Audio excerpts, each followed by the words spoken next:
Hello friends and welcome back to exam Marathi academy. तर मित्रांनो, या व्हिडिओत आपण इंग्लिश ग्रामरचे क्वेश्चन्स पाहणार आहोत अँड क्वेश्चन्स पाहत असतानाच आपण ग्रामरचे रूल्ससुद्धा डिस्कस करणार आहोत. यात TCSने घेतलेल्या एक्झामचे प्रिव्हियस इयर्स क्वेश्चन्स पण इन्क्लूड आहेत. त्यामुळे ही इंग्लिश ग्रामरची सिरीज तुमच्या एक्झामिनेशन पॉईंट ऑफ व्ह्यूने मोस्ट इम्पॉर्टंट असणार आहे. तर स्टार्ट करूया. Change the voice, switch on the bulb. तर हे सेंटेन्स कोणत्या व्हॉइसमधलं आहे, ॲक्टिव्ह की पॅसिव्ह? तर ॲक्टिव्ह सेंटेन्स आहे. काय येईल correct passive sentence? Switch on the bulb. तर आज्ञार्थी वाक्य आहे. आज्ञार्थी वाक्याची पॅसिव्हमध्ये काय रचना होते? तर लेटपासून सुरुवात होते. ऑप्शन बी डी एलिमिनेट होतील. मग ऑप्शन ए येईल की ऑप्शन सी येईल करेक्ट आन्सर? तर लेट नंतर सब्जेक्ट येतो, मग बी येते आणि त्यानंतर V3 क्रियापदाचा थर्ड फॉर्म. लेट नंतर दी बल्ब बी आणि V3 switched on. Let the bulb B switched on कोणत्या ऑप्शनमध्ये आहे चेक करा. तर ऑप्शन ए मध्ये आहे. Option A will be your correct answer. Let त्यानंतर सब्जेक्ट त्यानंतर बी आणि नंतर V3. ठीक आहे. Next question. Choose the correct antonym of gloomy. ग्लूमीचं अँटोनिम आयडल, वाईज, चेअरफुल की सॅड? तर ग्लूमी म्हणजे काय असते? तर उदास, खिन्न, डिप्रेस, चिअरलेस, डिजेक्टेड. काय येईल करेक्ट अँटोनिम? चेअरफुल येईल. ऑप्शन सी येईल तुमचं करेक्ट आन्सर. आयडलचा अर्थ असतो आळशी, लेझी, इंडोलंट, स्लगिश, सुस्त, inert, dormant. Most frequently ask question आहे अँटोनिम सिनोनिममध्ये आयडल. वाईज म्हणजे प्रुडंट, शेगॅशियस, सेन्सिबल, केअरफुल, एज्युकेटेड, समंजस, ज्ञानी. ठीक आहे. सॅड म्हणजे दुःखी, सॉरोफुल, डिजेक्टेड, जॉयलेस. सिनोनिम येईल ग्लूमीचं. ठीक आहे. Next question. Select the correct antonym of obvious. वेग, डिमिनिश्ड, मोटिवेट, मिझरेबल. तर ऑब्वियस म्हणजे स्पष्ट, क्लिअर. आणखी काय येईल? ॲपरंट, प्लेन, उघड, जाहीर. अँटोनिम काय येईल? वेग म्हणजे काय? तर वेग म्हणजे अस्पष्ट, अनक्लिअर, ऑब्स्क्युअर. त्यानंतर डीम, डल, हेझी, अनिश्चित, डाऊटफुल. ऑप्शन ए येईल तुमचं correct antonym of obvious.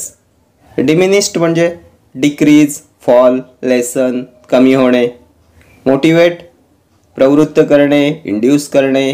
Miserable sad, sorrowful, regretful, कष्टी, दुःखी, दयनीय.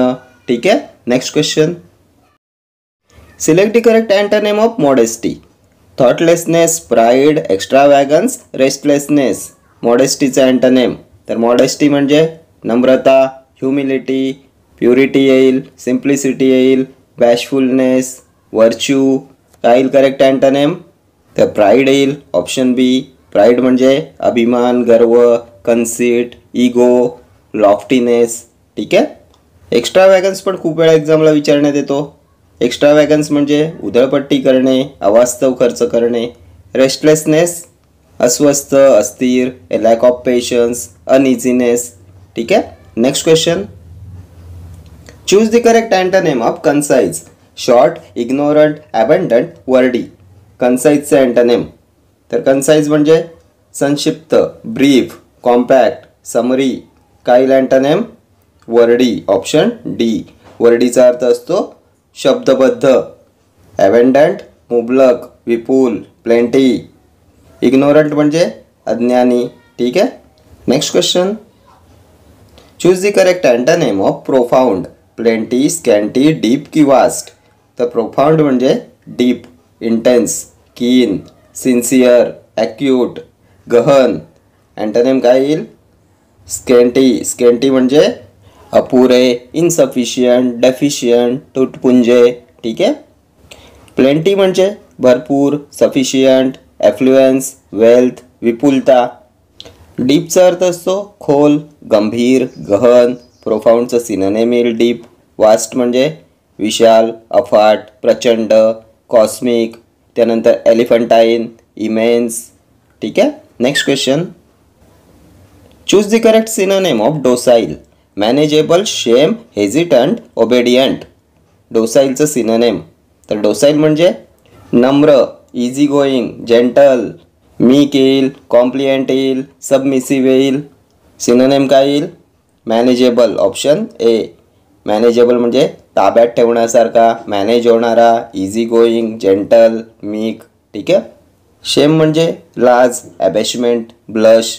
हेजिटंट संकोच करणारा, टेंटेटिव्ह. ओबेडियंट आज्ञाधारक, फेथफुल, ड्युटीफुल, अटेंटिव्ह. ठीक आहे. Next question. Choose the correct article. He is dash university scholar. A and the no article. तर कोणतं करेक्ट आर्टिकल येईल इथे? He is dash university scholar. तर युनिव्हर्सिटी या शब्दाची सुरुवात यू या वोवेलने जरी झालेली असेल, स्वरांनी जरी झालेली असेल, तरी त्याचा उच्चार युनिव्हर्सिटी म्हणजेच मराठी य या व्यंजनासारखा होतोय. त्यामुळे युनिव्हर्सिटीपूर्वी ॲन न येता ए वापरतात. ए युनिव्हर्सिटी येईल. A university, a unit, a union, a European या सर्व शब्दांचा उच्चार य या मराठी व्यंजनाने कॉन्सोनंटने होतोय, म्हणून त्यांच्यापूर्वी ए हे आर्टिकल येते. Option A will be your correct answer. Next question. He was dash first man to arrive. Choose the correct article. तर कोणता आर्टिकल येईल? He was dash first man to arrive. तर फर्स्ट काय आहे?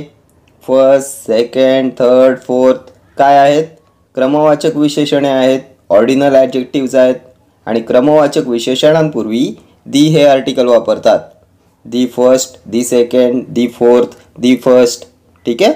Option C will be your correct answer. Next question. Choose the correct article. Dash president of India is visiting Mumbai on Tuesday. काय येईल correct article? A and the no article. Dash president of India. तर president, prime minister, chief minister या नाउन्सपूर्वी नेहमी the हे article येते. Option C will be your correct answer. आणि यात आणखी एक रूल असा असतो की या नामांनंतर जर एखाद्या व्यक्तीचे नाव आले असते तर मग इथे नो आर्टिकल आलं असतं. प्रेसिडेंट नंतर जर प्रतिभाताई पाटील असं असतं तर प्रेसिडेंटपूर्वी दी हे आर्टिकल येणार नाही. President Pratibhatai Patil is visiting Mumbai असं आलं असतं. ठीक आहे. Next question. Choose the correct question tag. Close the door dash. Don't you, aren't you, will you, shall you. कोणतं करेक्ट क्वेश्चन टॅग येईल इथे? Close the door. तर वाक्य होकारार्थी आहे की नकारार्थी आहे? तर हे आज्ञार्थी होकारार्थी वाक्य आहे. क्लोज द डोअर आज्ञार्थी वाक्य आहे. आणि आज्ञार्थी वाक्य हे जर होकारदर्शक असेल तर क्वेश्चन टॅग विल यू किंवा वॉन्ट यू येतो. काय येतो? विल यू किंवा वॉन्ट यू. ऑप्शन सी येईल तुमचा correct question tag. Close the door, will you. ठीक आहे. Next question. Choose the correct question tag. Let him go dash. Will you, do you, are you, don't he. Let him go. तर लेटचं वाक्यसुद्धा आज्ञार्थी वाक्य असते. त्यामुळे लेटच्या वाक्याचा क्वेश्चन टॅग विल यू येईल. Option A will be your correct answer.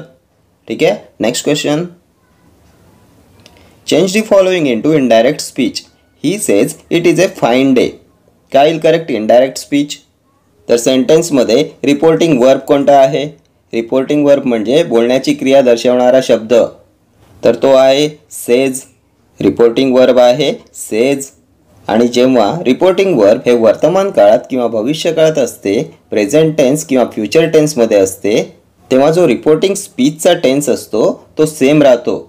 Reported speech म्हणजे डबल इन्व्हर्टेड कॉमामधलं सेंटेन्स, बोलणाऱ्याच्या तोंडातून निघालेले शब्द. तर या सेंटेन्समध्ये रिपोर्टेड स्पीच काय आहे? It is a fine day. So याचं इनडायरेक्ट होताना यामध्ये काही चेंज होणार नाही. फक्त रिपोर्टिंग वर्ब सेज नंतर दॅट येईल अँड डबल इन्व्हर्टेड कॉमा निघून जाईल. ठीक आहे. तर सेजचं सेज, सेज ऑप्शन सी आणि डीमध्ये आहे. ए बी एलिमिनेट होतील. Says that. It was a fine day, it is a fine day. तर इथे वॉज आलाय, सो ऑप्शन डी सुद्धा एलिमिनेट होईल. ऑप्शन डी येईल तुमचं correct answer. He says that it is a fine day. जेव्हा reporting verb वर्तमान काळात किंवा भविष्य काळात असते तेव्हा रिपोर्टेड स्पीचचा टेन्स सेम राहतो. ठीक आहे. या रूलवर खूप वेळा एक्झामला क्वेश्चन विचारण्यात येतो.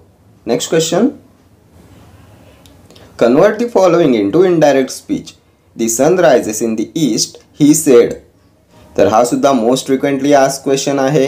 The sun rises in the east, he said. याचं तुम्हाला करायचं आहे इनडायरेक्ट स्पीच. काय येईल करेक्ट आन्सर? तर सेंटेन्समध्ये रिपोर्टिंग वर्ब कोणता आहे? सेड आहे. रिपोर्टिंग स्पीच तर डबल इन्व्हर्टेड कॉमामधलं sentence the sun rises in the east. तर हे सेंटेन्स काय आहे? The sun rises in the east. तर युनिव्हर्सल ट्रूथ आहे. आणि जेव्हा डबल इन्व्हर्टेड कॉमामधलं वाक्य त्रिकालबाधित सत्य, युनिव्हर्सल ट्रूथ, त्यानंतर सायंटिफिक रूल, सुविचार, म्हणी असं असेल तर सेंटेन्सचा काळ चेंज होत नाही. The sun rises in the east universal truth आहे म्हणून याचा काळ चेंज होणार नाही. मग ऑप्शन्स चेक करा. ऑप्शन बी आणि डीमध्ये sun rose in the east आले. Sun rose B D eliminate होतील. ऑप्शन एमध्ये आहे the sun rises in the east. Option सीमध्ये सुद्धा आहे the sun rises in the east. मग काय येईल या दोघांपैकी करेक्ट आन्सर? तर ऑप्शन एमध्ये आले टोल्ड आणि ऑप्शन सीमध्ये आले टेल्स. आपल्या क्वेश्चनमध्ये रिपोर्टिंग वर्ब आहे सेड. सो सेडचं टेल्स होईल की टोल्ड होईल? तर पास्ट टेन्स आहे टोल्ड येईल. ऑप्शन ए येईल तुमचं करेक्ट आन्सर. टेल्स एलिमिनेट होईल. ठीक आहे. Next question. I found him leaning dash the wall. To over about against. I found him leaning dash the wall. मला तो भिंतीला टेकलेला दिसला, भिंतीला टेकून दिसला. अगेन्स्ट दी वॉल येईल. Option D will be your correct answer. I found him leaning against the wall. ठीक आहे. तर हे सर्व क्वेश्चन्स TCS IBPSने आत्तापर्यंत कंडक्ट केलेल्या एक्झाम्सचे क्वेश्चन्स आहेत आणि हेच सर्व क्वेश्चन्स तुमच्या अपकमिंग एक्झाम्समध्ये सुद्धा तुम्हाला रिपीट झालेले दिसतील.